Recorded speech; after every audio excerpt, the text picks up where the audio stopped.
2024. Ketinggian banjir mencapai 2 meter yang menyebabkan sekitar 500 kepala keluarga dari 6 RW terdampak setelah hujan turun sejak sore hari. Saking derasnya arus, terlihat gerobak etalase milik pedagang ayam terangkat dan terbawa air. Tak hanya itu, banjir diketahui sampai merusak rumah hingga menyebabkan sejumlah warga terluka. Kepala Desa Banjaran Wetan Ujang Kusnadi mengungkap banjir ini disebabkan luapan Sungai Citalutuk dan anak sungainya yang berada di wilayah Jawa Barat, sebagai bagian dari negara Republik Indonesia, merupakan wilayah yang sangat rentan terhadap bencana banjir.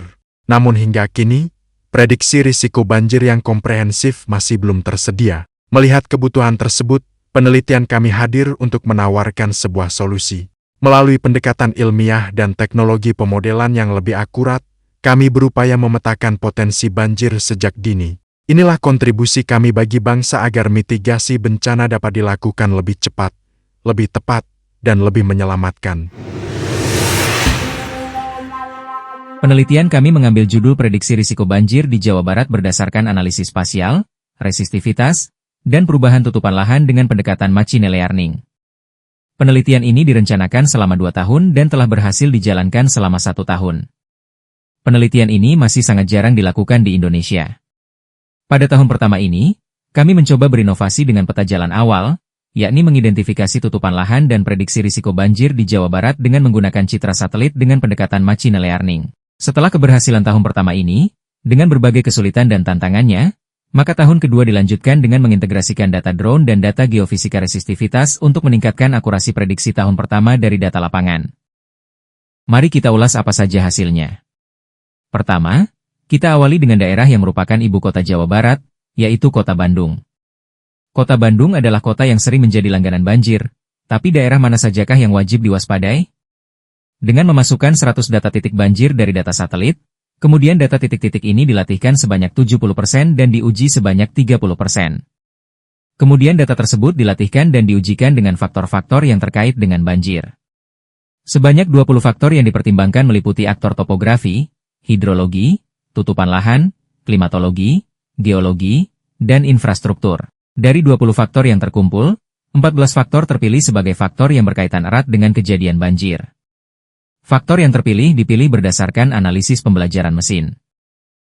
Dari ke-14 faktor tersebut kemudian diintegrasikan sehingga terbentuklah satu peta prediksi risiko banjir dengan pembelajaran mesin.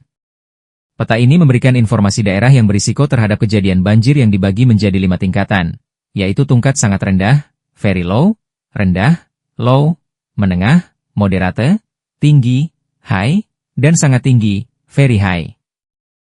Khususnya, daerah di sekitar Sungai Cikapundung memiliki tingkat kerawanan sangat tinggi terhadap kejadian banjir yang ditunjukkan oleh warna merah tua. Daerah dengan tingkat kerawanan rendah sebagai besar terdapat di bagian timur dan utara yang memiliki elevasi lebih tinggi. Kemudian peta tersebut diterjemahkan ke masing-masing kecamatan. 3 daerah dengan tingkat susceptibility tinggi adalah Kecamatan Bojonglo Kaler, Bojonglo Kidul, dan Kecamatan Astana Anyar. Sedangkan daerah dengan tingkat kerawanan rendah sebagai besar terdapat di bagian timur dan utara yang memiliki elevasi lebih tinggi. Lalu, bagaimanakah dengan data penelitian wilayah Jawa Barat secara keseluruhan? Alhamdulillah, peta prediksi risiko banjir di Jawa Barat telah berhasil dibuat dengan pembelajaran mesin. Peta prediksi risiko banjir ini memiliki tingkat akurasi tinggi yang disyaratkan, yakni minimal 70%. Ada 11 faktor yang dapat mendukung akurasi peta ini. Dari peta ini, analisis pembelajaran mesin memberikan peluang bahwa risiko banjir yang memiliki kerawanan tinggi adalah Bandung, Sukabumi, Bogor, serta ditambahkan hampir sebagian Jawa Barat bagian utara. Tingkat keyakinan akan hasil ini harus diverifikasi dan dikonfirmasi oleh data lapangan secara geofisika untuk memberikan titik akurat kejadian. Sehingga pada tahun kedua, kami akan melaksanakan survei pada titik duga, baik yang berkorelasi rendah hingga tinggi. Sampai video ini ditayangkan, hasil riset pembelajaran mesin pada tahun pertama masih pada tahap publikasi sehingga banyak data yang dapat dibagikan secara jelas. Terima kasih.